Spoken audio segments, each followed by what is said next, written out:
बहुनवारा राजा दशरथ के दुल्हनवा बहुनवारा मोहिले लिखिन सजनी मोरा मनवा बहुनवारा हे हो बहुनवारा सिया के सजनवारा हे हो बहुनवारा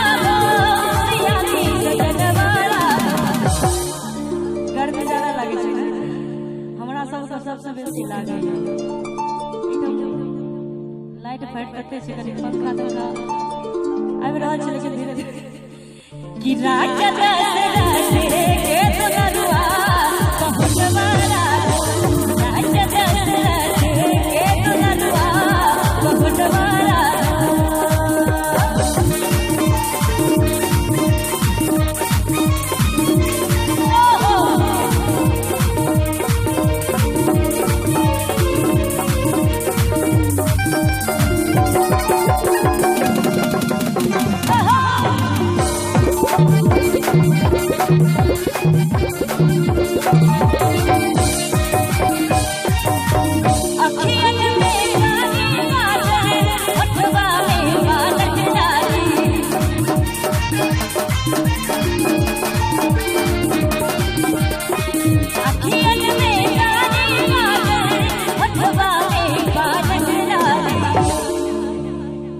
अखियन में कारी काजल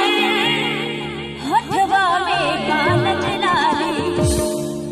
और दीदी यहाँ सब बस ताली ने बजते लड़की बजते न कि चम चम चमके रे मौरिया बहुनवारा चम चम चमके रे मौरिया बहुनवारा मोहिले लिखिन सजनी मोरा मनवा बहुनवारा।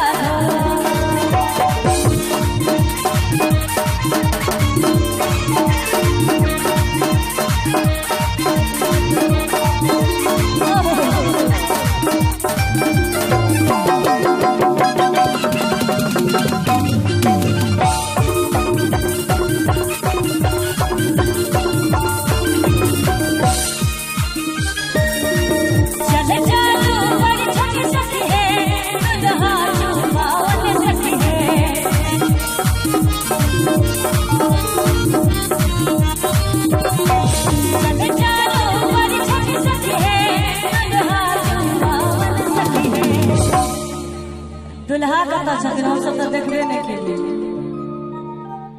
अंगना में छथिन दुल्हा के विध सब भ रहल है शगुन भ रहल है कि चल चलो हमारी छक सखी है दुल्हा जुमावन सखी है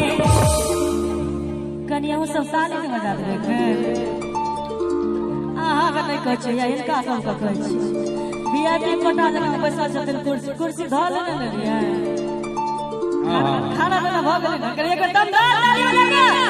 चम चम चम